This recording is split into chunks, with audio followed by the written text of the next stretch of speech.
Hey everybody, it's MommaOG. I'm back with another reaction.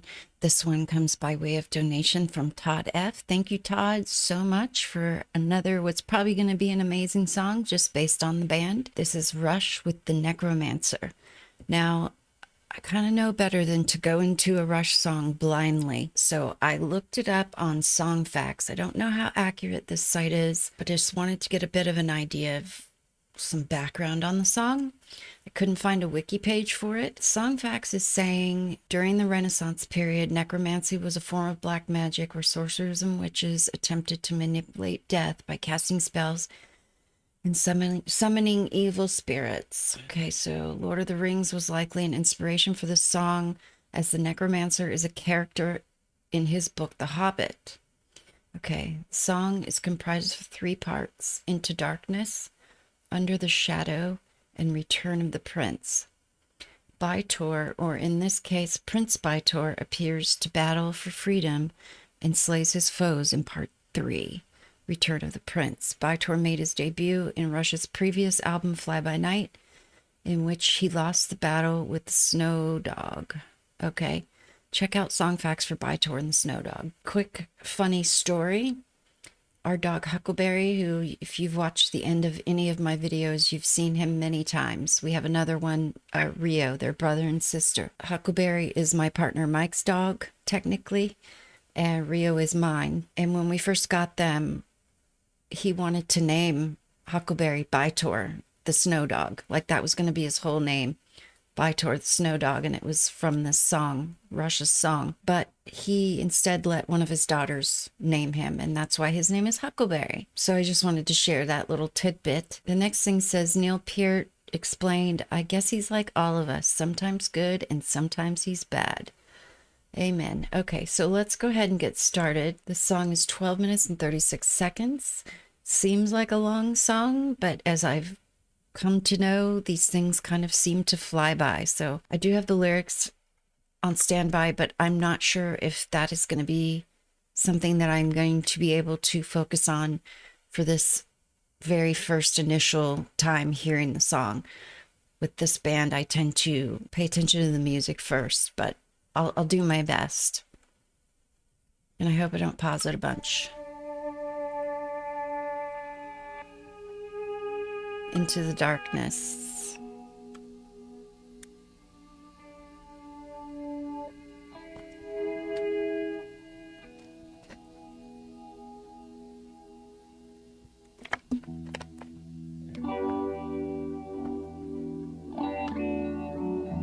As gray traces of dawn tinge the eastern sky, the 3 travelers, men of Willowdale, emerge from the forest shadow. Fording the river Dawn, they turn south, journeying into the dark and forbidding lands of the Necromancer.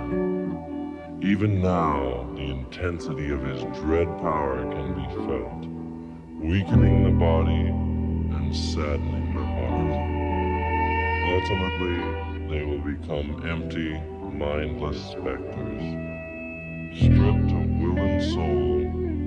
Only their thirst I hear you, Alex. gives them hunger for vengeance.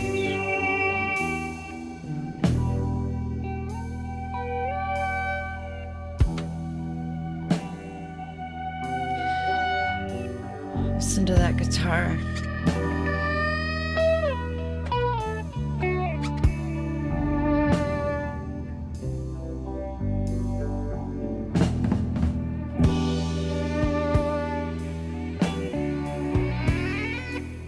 Jeez.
charged with fear. The shadow of his nearness. Man, that guitar. Weighs like iron teeth.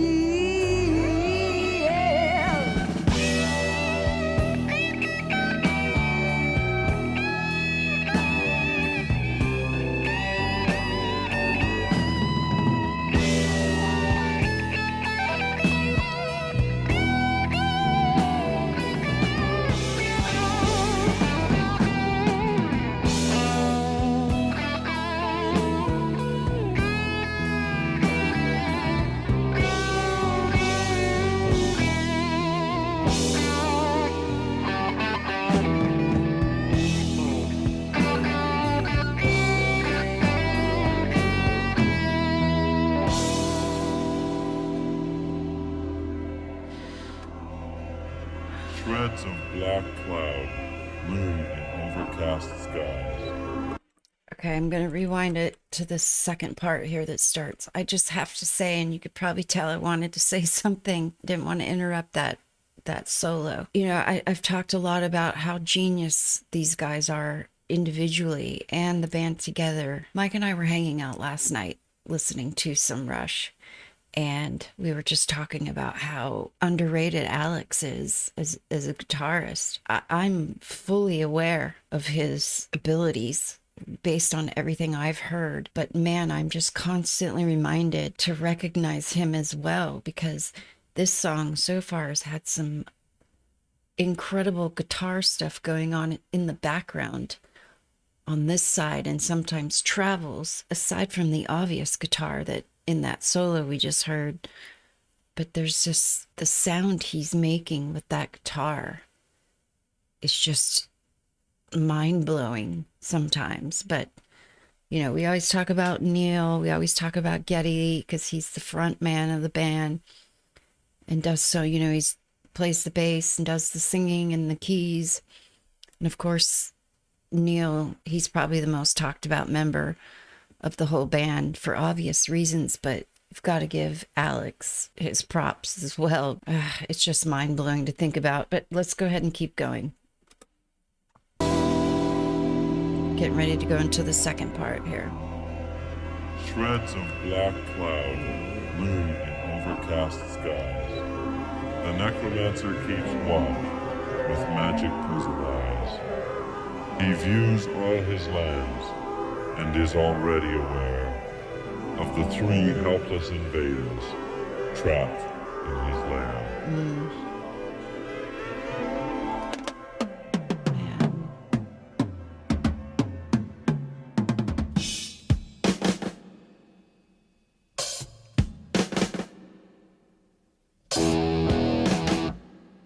Oh my.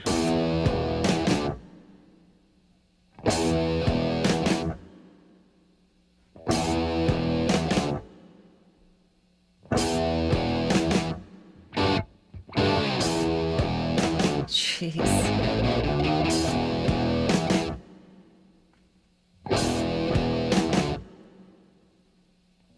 Rooting in the tower. Ugh. Watching more is the lands. Holding every creature. Helplessly they stand. Gazing into his prisms. Knowing they are near. Leads them to the dungeons. Specters nothing fear. They bow defeated. Oh my goodness.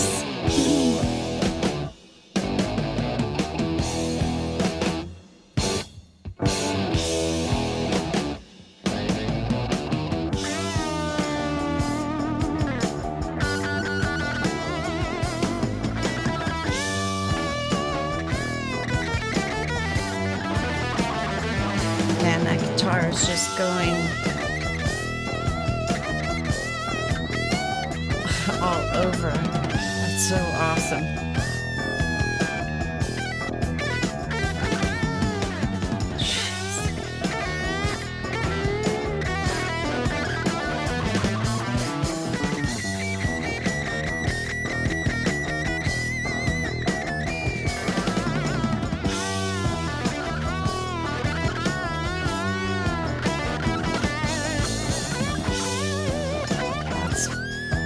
It's crazy how that's switching ears.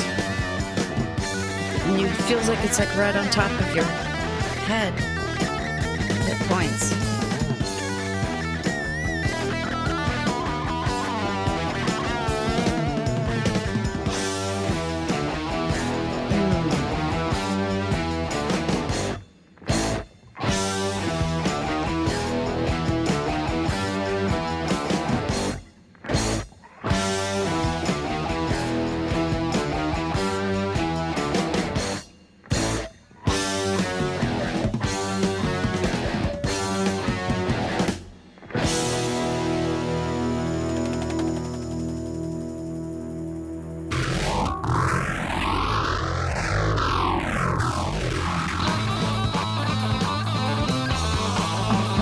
Oh my god. This feels like it's a fight.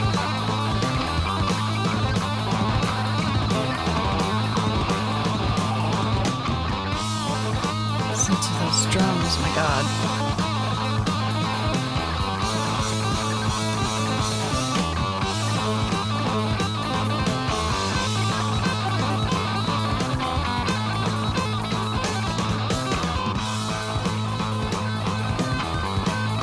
Holy shit.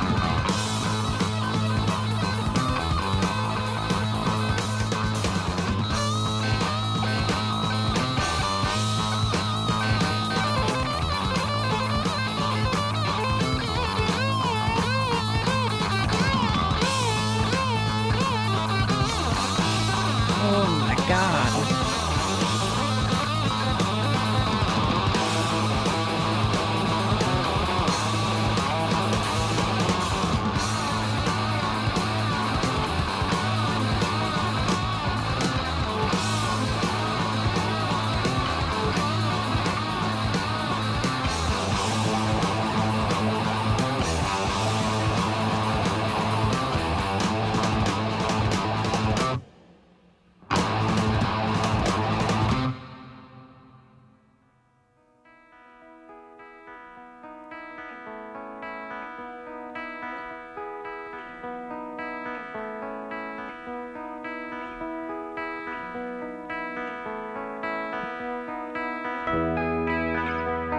My god.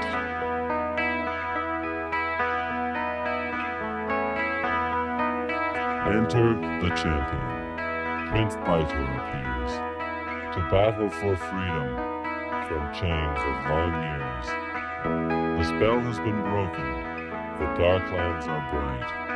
The wraith of the Necromancer soars away in the night.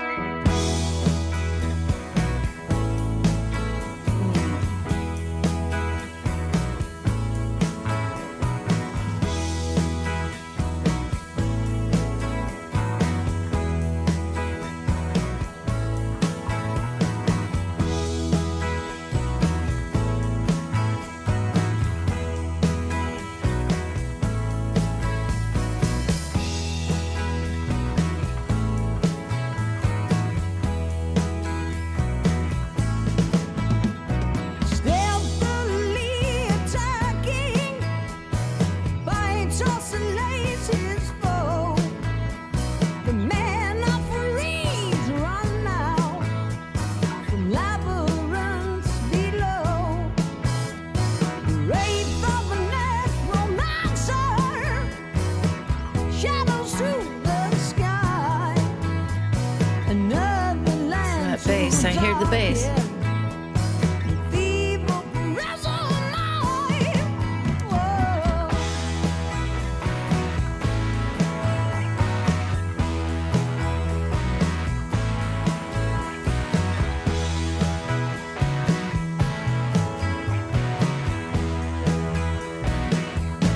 Oh.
Okay.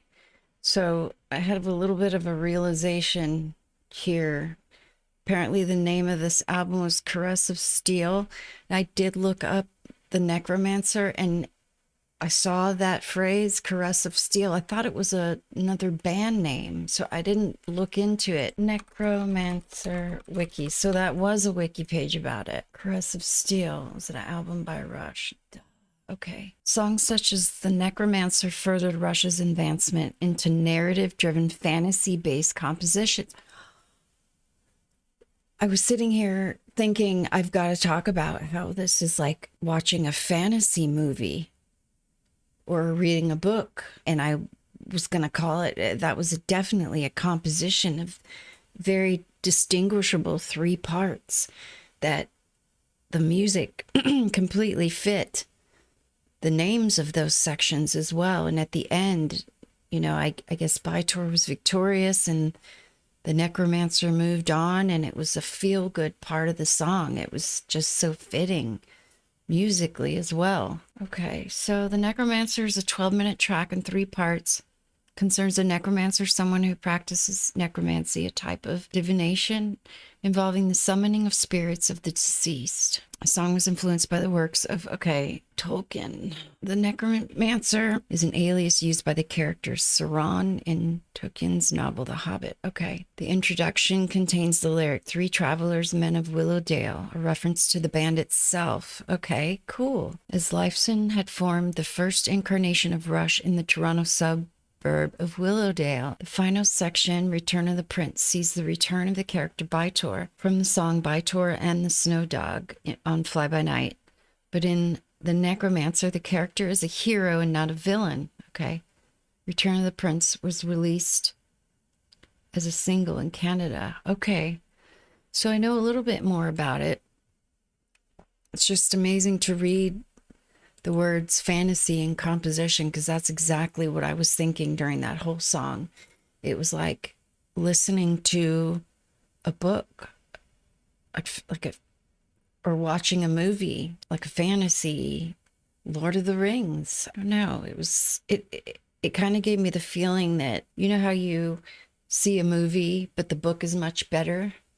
Like I could see the movie in my head, but this version was much better. I don't know if that makes sense, but it was something I felt. That was awesome. Todd, thank you so much. Please let me know what other Rush songs I need to hear. I didn't even know about this album, so I'm sure there's not anything on here that I've heard. I don't know if that's true or not, but let me know what else I need to hear from them. Thank you again, and thank you so much for watching. I will see you next time.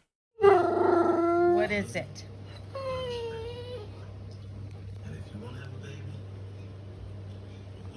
Poor huckleberries. Oh. Okay.